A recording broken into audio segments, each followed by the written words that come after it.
All right. Hello, geometry. So today, what we're getting into is more types of transformations. And earlier, or last week, I said that there were those three types of isometric transformations. There was translation, rotation, and reflection. And we did those just fine. Y'all seem to be fine at it. So then there are not these non-isometric transformations. And another way to say isometric versus non-isometric is rigid versus non-rigid, which we can see here. So a rigid transformation or an isometry, and I'll actually highlight that because I can do that, or an isometry. So isometry is the same as like rigidity, is one where the pre-image and image remain congruent. So translations, reflections, and rotations. And we learned these three types of transformations: the reflections, the rotations, and the translations. And these are the little like ways that we learn them. I guess the cheat sheet. And remember, these rotations here are solely counterclockwise. So I'm going to highlight that. It says CCW counterclockwise, because this only applies to counterclockwise rotations. Clockwise rotations, you would flip the 90 and the 270. But this is our cheat sheet that we're going to be using later. Then we have a non-rigid transformation. A non-rigid transformation is one where the pre-image and the image are not congruent. So the number one type of non-rigid transformation that we're going to be seeing in this class, and I think the only type of non-rigid transformation we're going to be seeing, is called a dilation, when the pre-image and the image are the same shape but different sizes. Both the x and y coordinates will be multiplied by the same value. So this is the only type of non-rigid transformation we're going to be seeing that has like a specific name. So the way to think of rigid versus non-rigid, so rigid transformation, think of something that's like rigid or sturdy, like a brick. Like a brick, I can move that around. I can like move it, I can turn it, I can do things to it, but I can't really easily change its shape. Whereas something that's non-rigid is going to be something that like you can change its shape. Something like Play-Doh. So I can move Play-Doh, I can translate that, or I could like change its shape. I could make it smaller, I could make it bigger. So yeah, think of like rigid is something that's stiff and sturdy, and no matter what you do, you're not going to be able to change the shape of it. But you can move it around, you just can't change its shape or size. Something that's non-rigid, you can change its shape or size. So dilation is when the pre-image and image are the same shape but different sizes. But the x and y coordinates will be multiplied by the same value. So an example of this is going from xy to 1/2 x, 1/2 y, and it did say there by the same value. So they do have to be multiplied by the same value. So this is a dilation with a scale factor of 1/2 because that's the value that they're both being multiplied by. So think of like when we've heard the word dilation before geometry. So like not even in math, think of like your pupils dilating or something like that. That means that they're like getting bigger, right? So a dilation can also mean it's shrinking. So a dilation with a scale factor of 1/2 means that it's like decreasing its size by half. But a dilation with a scale factor of 2 is doubling its size. Right. And then there's these other non-rigid transformations. They don't have specific names, it's just called other non-rigid. And that's when the pre-image and image are neither the same shape nor size. So an example of this is from xy to x2y. So this is not a dilation because it's not multiplied by the same value. It's just a non-rigid transformation of some sort. So this is basically going to take whatever the original figure was and stretch it out. And since the x stays the same but the y is being stretched, the y is being doubled, then this is a vertical stretch factor. This would be a non-rigid transformation with a vertical stretch factor of 2. because the y values determine vertical movement, the x values determine horizontal movement. So what this is going to do is it's going to get like taller.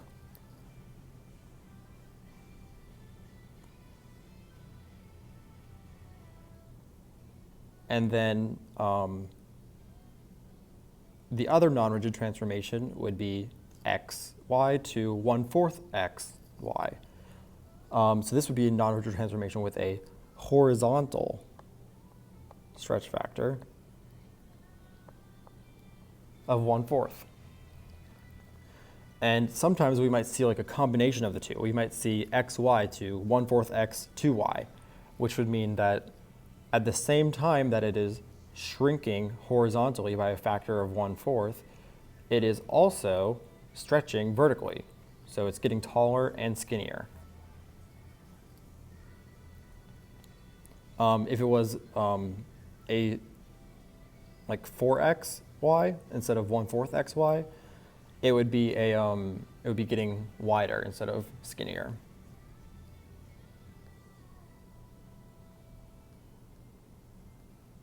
By the way, if you didn't get it, these are the week 3 notes. They should be in the same folder that you're going to be able to find this video in. So hopefully you can find the video and find the notes, because we're going to be using them tomorrow, but I believe this is only 7 pages, and we're getting through like 4 of the 7 pages today. So we're going to be doing a good bit. Okay. So let's start looking at these examples here. Problem number 1, it says to name the type of transformation. So I could look at this and I could probably figure out where or what type of transformation it is. And we have this triangle, JKL. I'm just going to outline that, is being mapped onto this triangle, J prime, K prime, L prime.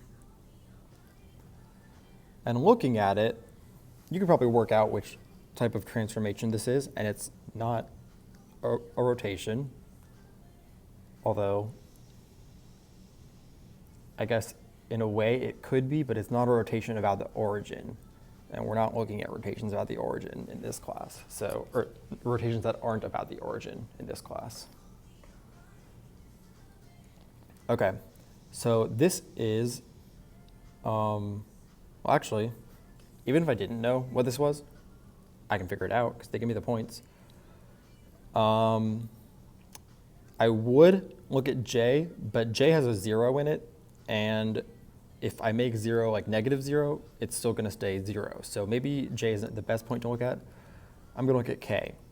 So K goes from whatever it is, or well, K is 4, 3, but it goes from X, Y to, and that is -Y, -X. Because both the 3 and the 4 switch places and then they turn negative. And it looks like L holds that same rule when it's mapped. So I want to look up at my cheat sheet and figure out which transformation this is. So I said it was XY to -Y, -X. And that is looking like this reflection over the line Y equals X, or Y equals -X. So this is a reflection over the line Y equals -X. And when I go back to my graph, if I were to draw in that line Y equals -X, approximately, you would be able to see, actually, hold on.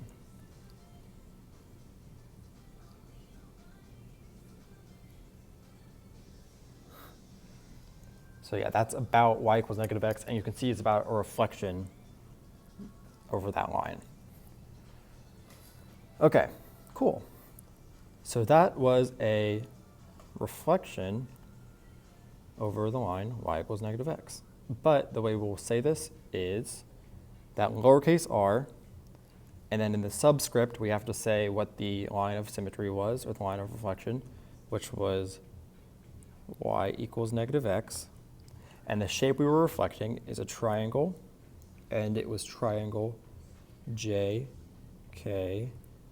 So that's all we have to say here. It's a reflection over y equals negative x of triangle JKL.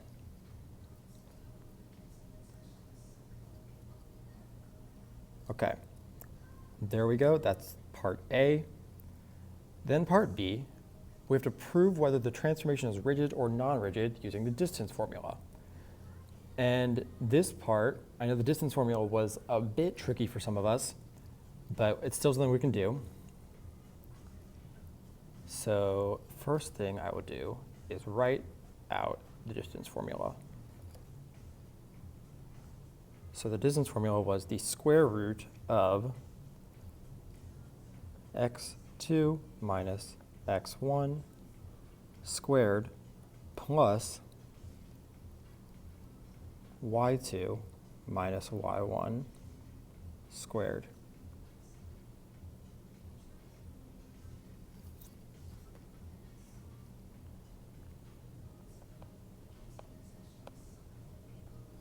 That's the distance formula right there, in case we forgot, or in case we don't have our notes on us, which is fine. You don't have to have your notes on you at all times. But the reason we want to use the distance formula is because if a transformation is rigid, then the distance between 2 points on the image versus 2 points on the pre-image should still be the same, because think of that brick. Like, I can't change, if I pick 2 corners of a brick and I move that brick somewhere else, it's not going to make the 2 corners of that brick further apart. They're still going to be just as close to each other as they were before. They're going to be somewhere else, but they're still going to be just as close to each other. So I'm going to pick 2 of my vertices from this triangle, and I'm just going to go with J and K. So yeah, there's my J, there's my K. And J prime and K prime then should be the same distance from each other. So I'll plug this into the distance formula. We'll go with J and K first. So I'll actually write it out. So I might want to have a little bit of space here. My J is 0, 3. I'll make that smaller, sorry. J, 0, 3, and K is 4, 3. So I have to label my x1, my x2, my y1, and my y2. So this J is my x1 and my y1. This K is my x2 and my y2. All right, I'm going to plug this in now. So first thing I have to do, the square root of x2 minus x1. So x2 is 4, x1 is 0, squared, plus, and then is y2 minus y1. y2 is 3, y1 is 3, square that, and then that is all underneath the radical. So once I work out what this is, that's going to be the distance between J and K. So simplifying a bit more,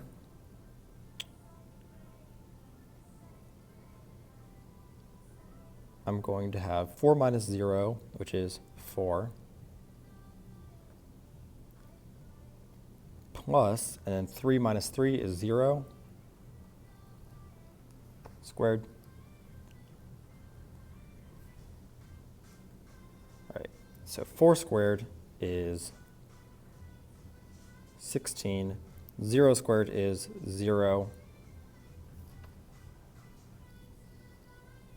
so 16 plus 0 is what I have, and 16 plus 0 is obviously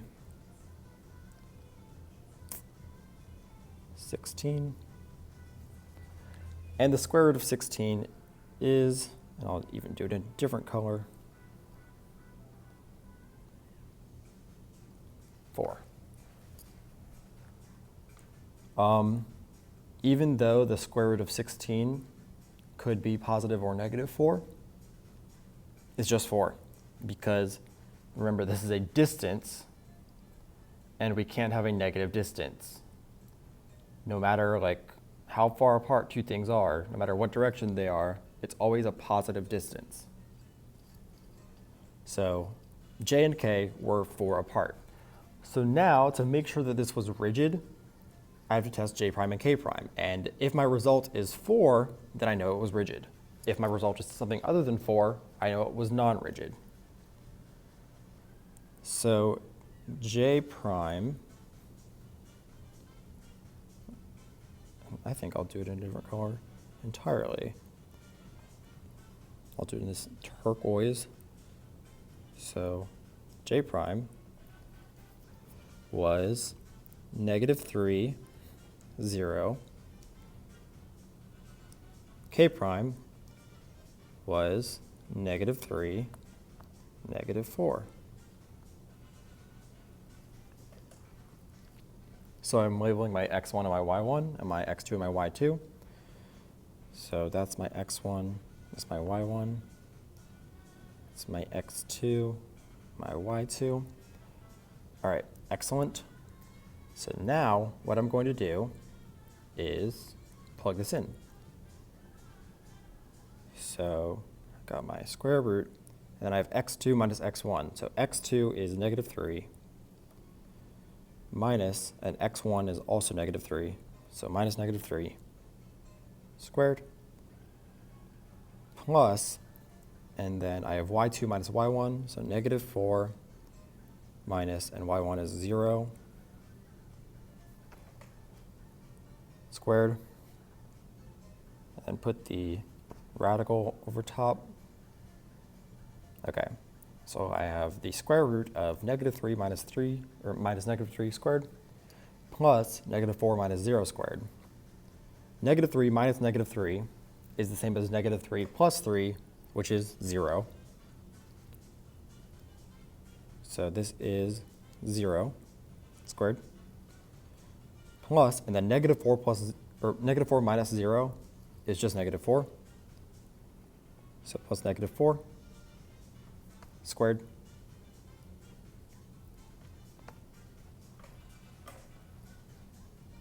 And 0 squared is going to be 0. And -4 squared is going to be 16, positive 16. So I have the square root of 0 plus 16, which is the same as just the square root of 16, because 0 plus 16 is 16. And the square root of 16 is, I want consistency. I'm going to write my equal sign in this turquoise first, and then I'm going to go to this magenta. Is 4. Okay, so the distance between J and K was equal to the distance between J prime and K prime, meaning this was a rigid transformation. And we knew it was because it was a reflection, but we still had to check. Are we going to have to check every time? No. If you know what type of transformation it is, if you're able to identify it, then no, you don't have to check every time. But this is just so we can prove that it's rigid. We can prove that the distance between those 2 points holds. All right. So with this one, I'm going to do the same thing, but they don't give me an image. They just give me the points. So I have F, which is at -1, 1, and it's going to -2, 1. I have G, which is at 1, -1, and it's going to 2, -1. And I have H, which is at -2, -2, which is going to H prime, which is at -4, -2. And hopefully you see the pattern. I'm seeing that all these y values stay the same, but the x values are doubling. So like I went from -1 to -2, or 1 to 2, or -2 to -4. So this looks like a transformation, and I don't think there's really any way we're going to define this other than just, we'll say, x, y is being mapped onto, we said x doubled, so 2x, and then y stayed the same, y. So we'll just call it that. We'll just say xy is going to 2xy, which, according to the cheat sheet, or the first page of this packet, this is a non-rigid transformation, one of those other non-rigid transformations. So it doesn't really have a name, but we will still say non-rigid.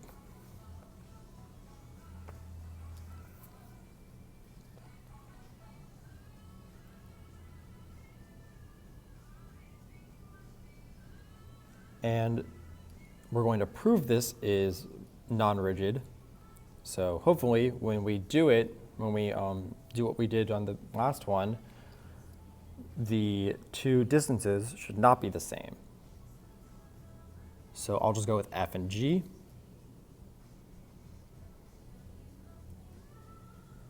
Actually, I'll rewrite my distance formula first, just so I don't keep scrolling up.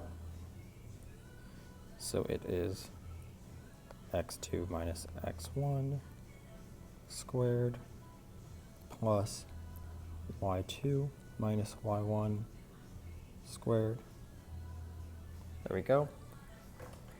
Okay. Hold on, let me just make sure I'm recording audio here. Okay, good. Sometimes I record and then I realize I wasn't recording audio the entire time, and then I have to like go back and re-record the entire thing.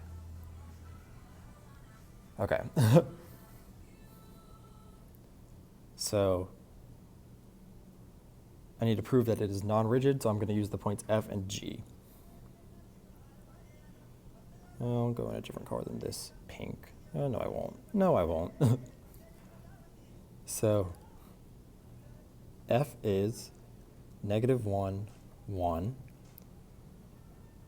And G is 1, -1. So this is my x1, my y1, my x2, and my y2. So I'm going to plug these in. So that's going to give me, let's see, x2 minus x1. So x2 here is 1 minus x1. x1 is -1. So 1 minus -1 squared. Plus, and then y2 is -1 minus y1, which is 1, and I'm squaring that. Radical.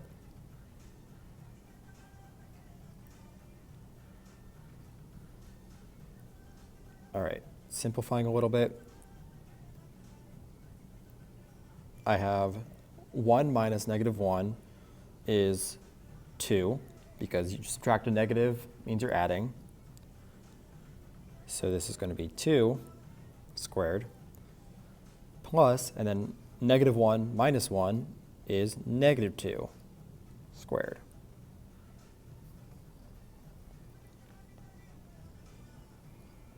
Simplifying more, I have 2 squared, which is 4, plus -2 squared, which is also 4. And 4 plus 4 is 8. And I'll go into a different color for this. Which color do I want? There's so many options. I'll go this gold. Okay, yeah, square root of 8, because that's our answer. And even though we can technically simplify this radical, I'm just going to leave it a square root of 8.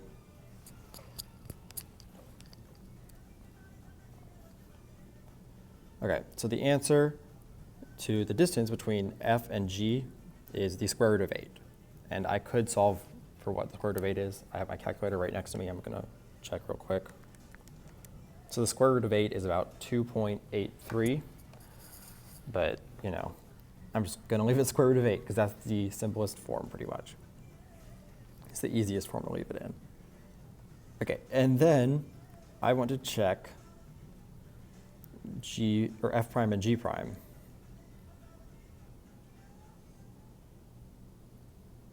We'll go red for this one. So let's see. F prime is -2, 1, whereas G prime is 2, -1.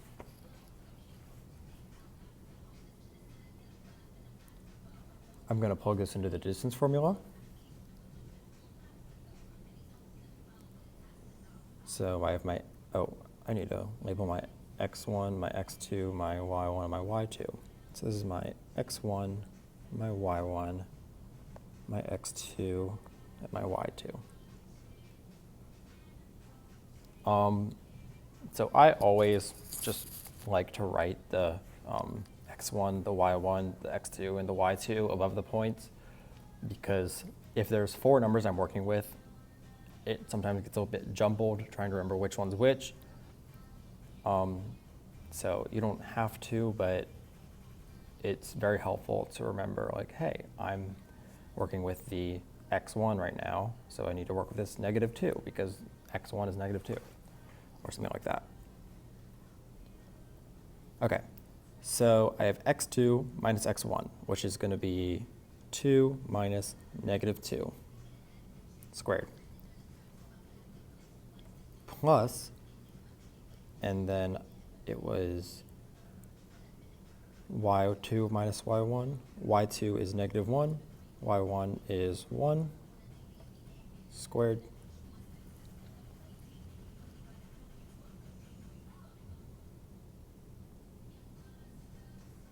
so then 2 minus -2 is 4 squared, plus -1 minus 1 is going to be -2 squared,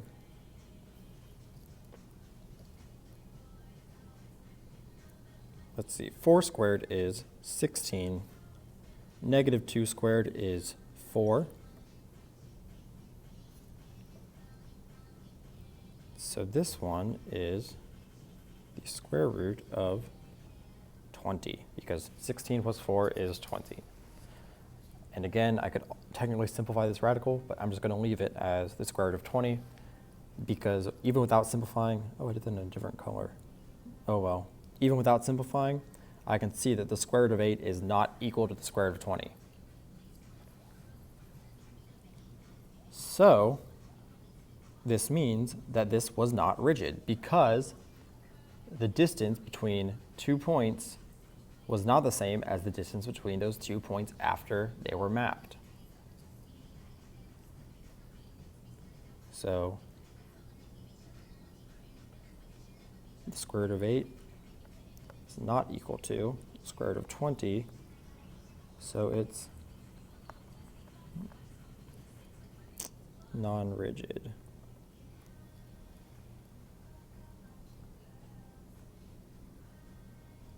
Perfect.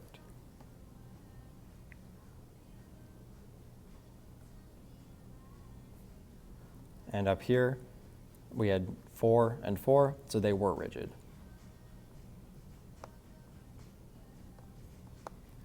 All right, and that is our dilations and our non-rigid transformations.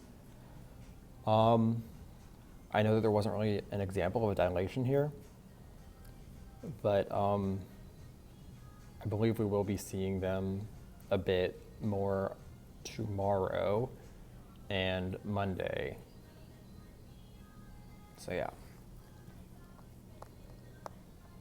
Then we have symmetry. So symmetry is, I mean, you guys went to elementary school, you know what symmetry is.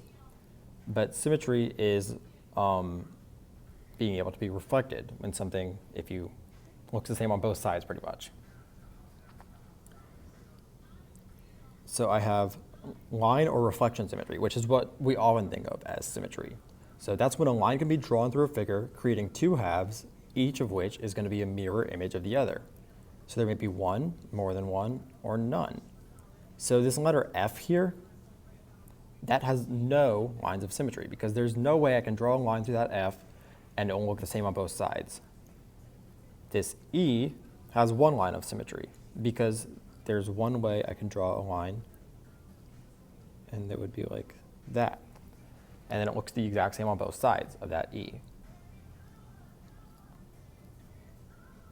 Whereas this diamond, or I guess it's just a square that's turned a bit, has many lines of symmetry, such as this one, or I'll do it in a different color, actually, or this one, or this one, or this one. My dotted lines are terrible. Okay, I'll actually go back and fix this one because it was bad. Okay, so yeah, that has 4 lines of symmetry because if I flip it across this like pink line, it still looks the same on both sides. If I flip it across the yellow line, it looks the same on both sides. Flipping it across the red line, it looks the same on both sides. And flipping it across that brown line, it looks the same on both sides. And I don't believe there's any more reflection symmetry on this one, only 4 lines of symmetry. And then we have point symmetry. So this one, you guys haven't seen before, I don't think. That's when a figure can be mapped onto itself by rotating the figure exactly 180 degrees, about a center point. So this S, if I took it and flipped it upside down, so a 180 degree rotation is just flipping it upside down. If I flip it upside down, it's still going to look exactly the same. It's still going to look like an S. And this King of Hearts, if I flip that upside down, it still looks the exact same. It's still going to look like a King of Hearts. And I believe all face cards in a traditional deck of playing cards are going to look that way. So they have point symmetry because if I put a point in the middle and just rotated it 180 degrees around that point, then it would look the same as it did before I rotated it. If you put a point in the middle and just rotate it 180 degrees.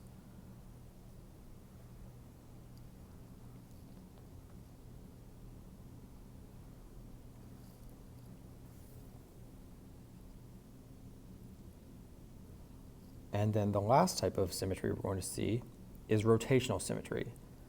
And rotational symmetry is when a figure can be mapped onto itself by rotating a number of degrees less than 180 about a center point. So less than 180 is important because if it is exactly 180, like this S or this playing card, then it's going to be point symmetry instead of rotational symmetry. And neither this S nor this King has rotational symmetry because the only way that they will look the same is if you flip them exactly 180 degrees. And then we have the angle of rotation, which measures the angle made from a starting ray through one point to the ray made through the next corresponding point, going either clockwise or counterclockwise. So typically, when we were taking these notes, you'd be able to see like more what that means, because we would be in person and we would have a protractor, which would help us measure angles. But we're not in person, so we can't really measure the angle, but there's a way to do it, which we'll learn. So this A has no rotational symmetry. It does have a line of symmetry, so what was that called? Reflection symmetry, yeah. I knew that. So this A, I can draw a line right down the middle, and it'll look the same on both sides, but it does not have rotational symmetry, because if I turn this A, it's never going to look like an A again until I've turned it 360 degrees, until I've turned it back to its starting point. This hexagon, though, does have rotational symmetry, because as we can see, well, they defined angle of rotation there, and it said measure the angle made from a starting ray through one point to the ray made through the next corresponding point. So like the ray from the center to this point, and then to this point. So if I turn it that many degrees, it's going to look the same. And then if I turn it that many degrees again, it's still going to look the same. And there is a way to determine this. So the angle of rotation is how far is bent. You can turn it, and it's going to look the same. So the way we calculate the angle of rotation is this.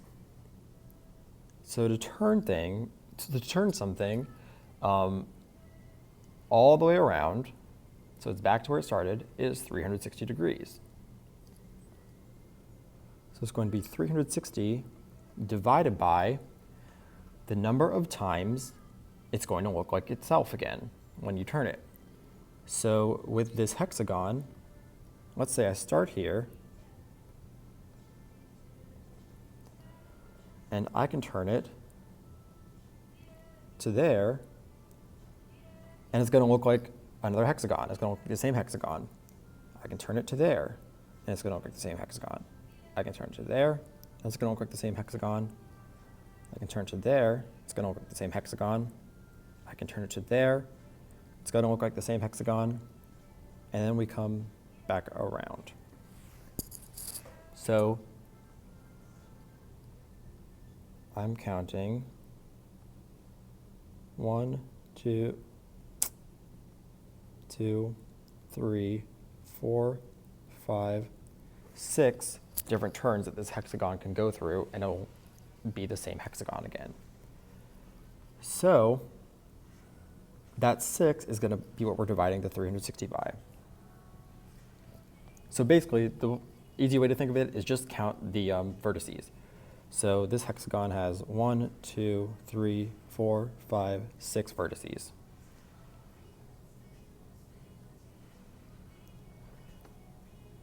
And then 360 divided by 6 is 60, which means that whenever you turn this hexagon 60 degrees, it's going to look like the same hexagon again. And it's always going to be 360 divided by however many times you can turn it, and it's going to look like the same thing. So the angle of rotation is 60 degrees here.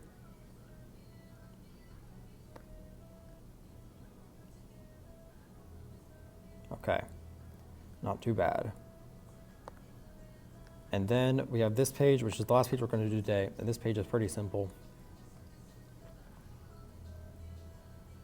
So how many, if any, lines of symmetry does each figure have? So this first one, hold on, I'm just getting something real quick. So this first one, there's no way that I can draw a line through this parallelogram and it's going to look the same on both sides. Yeah, it doesn't look like, even if I were to draw a line like that way, that still doesn't look like it would be the same on both sides. It looks a little bit off. So this one does not have any lines of symmetry. There's no way it's going to be symmetrical. This thick plus sign has several lines of symmetry because I can put a line there. I can put a line there. I could put a line there, or I could put a line there. And I believe that's all. I believe it's just those 4 lines. So this one, it seems, has 4 lines of symmetry.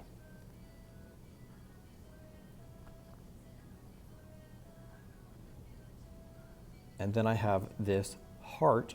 By the way, the geometric term for a heart shape is called a cardioid. So if you ever hear me refer to a cardioid, that means a heart. So, think of like cardio, because cardio is your heart, and then a cardioid is a heart shape. So this one, I believe it only has one line of symmetry. I believe I can only reflect it that way. So this one has just one. So that was a pretty simple question. How many times can you draw a line through it and it's going to look the same on both sides? 0, 4, and 1.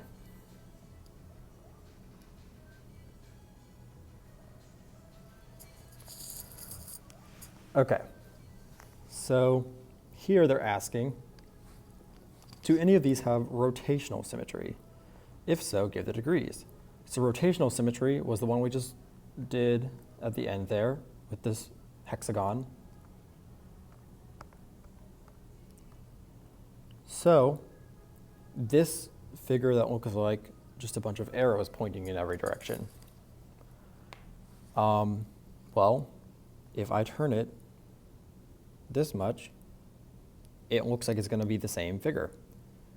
And then I can turn it again, and again, and again. So that was 4 turns that I could do. So yes, it does have rotational symmetry, so I'm going to say yes. And then since it was 4 turns, I got to do 360 divided by 4, which is 90. So yes, 90 degrees.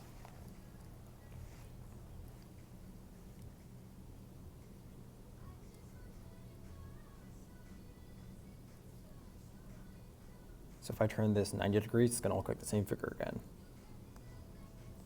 Then the next one I have is this star, this pentagram. So a pentagram is the geometric term for a star shape, by the way. So I'm able to turn that 1, 2, 3, 4, 5 times, because it has 5 points. And so yes, that does have rotational symmetry. And then I want to do 360 divided by 5. And that's going to tell me what it is. And let me calculate that real quick. I don't know this one off the top of my head.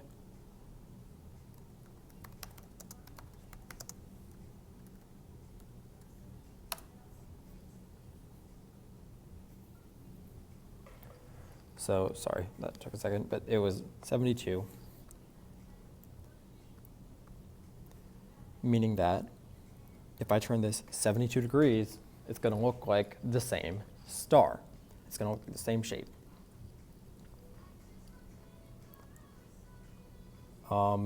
Next I have a pentagon. So this was a pentagon, this was a pentagram. A pentagon just, looks like a pentagon, whereas a pentagram, it comes in on all its sides. So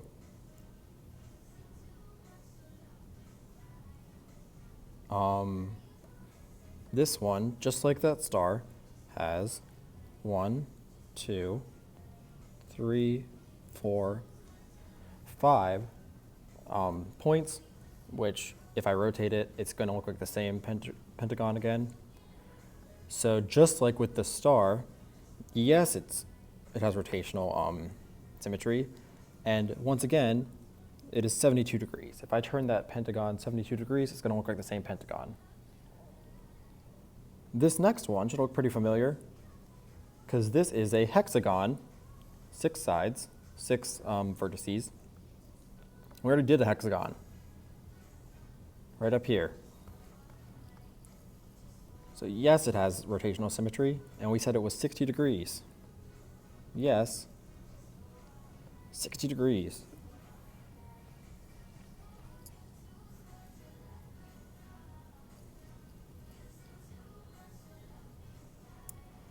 And then this next one has a lot of points that we'd be able to rotate it to. So let me just count how many that is, because it looks like, yes, it's going to have rotational symmetry. So I'm going to write yes, first of all.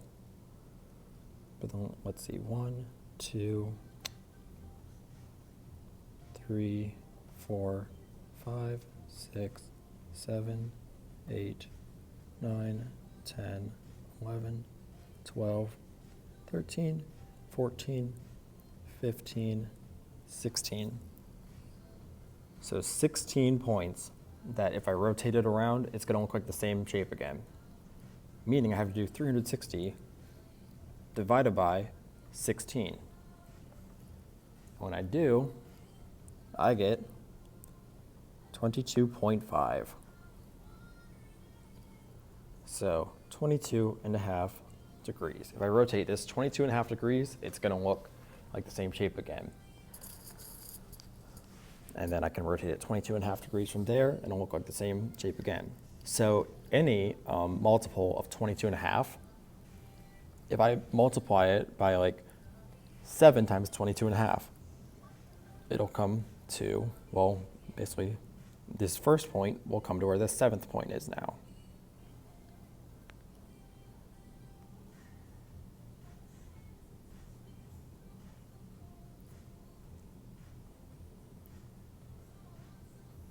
Okay. And then finally,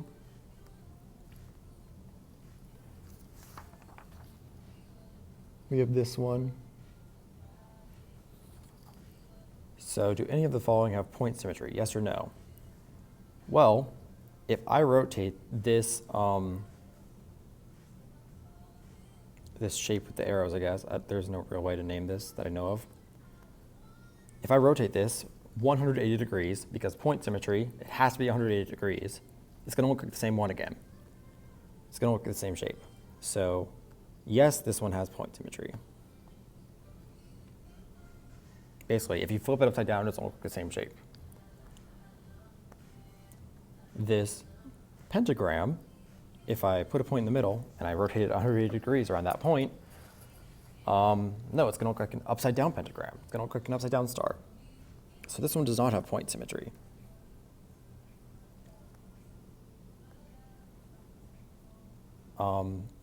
This pentagon is going to be the exact same thing as this star, because if I had a point in the middle, I rotate it 180 degrees around that point, it's not going to have point symmetry.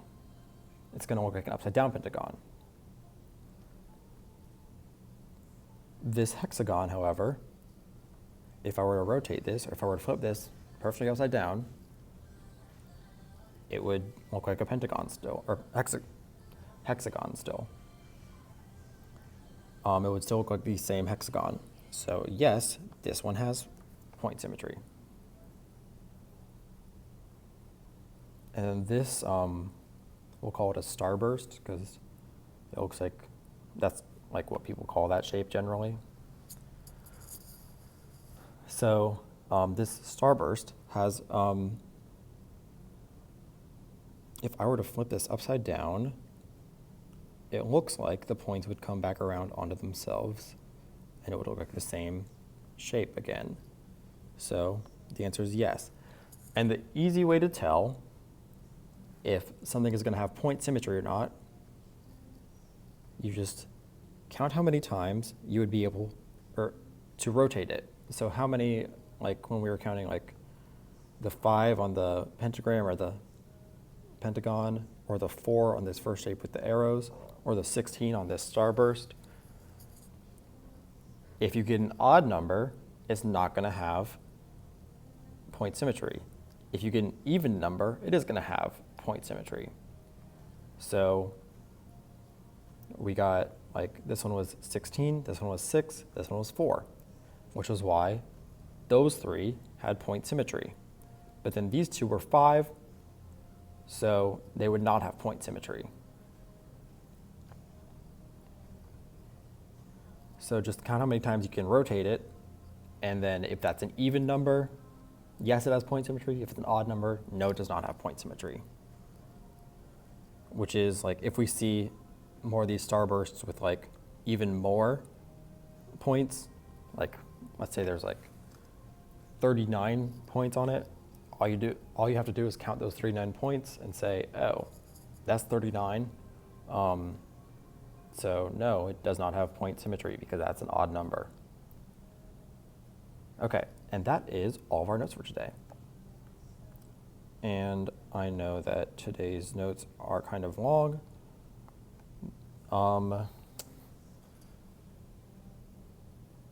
As of the time of this recording, I have not decided if there will be an activity to go along with this. So if there's one in Schoology, do it. If there's not one in Schoology, you're good to go. Thanks for listening to the notes. Thanks for taking notes. I appreciate it.